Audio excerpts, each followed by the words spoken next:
subhanallah inna lillahi wa inna ilaihi raji'un.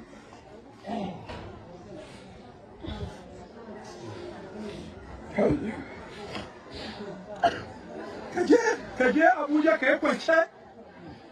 ku taimaka ma bayan Allah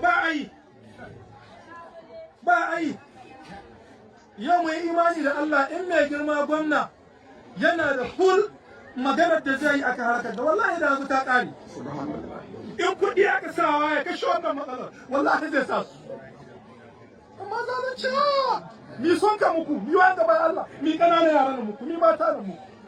addinin musulunci ya ce ko ana yaƙi gar a taɓa yan gaban Allah mi son ka muku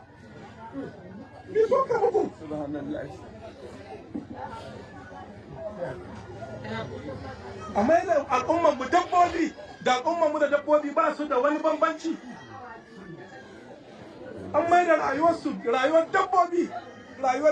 an mai da al'ummar mutane da raya asirinsu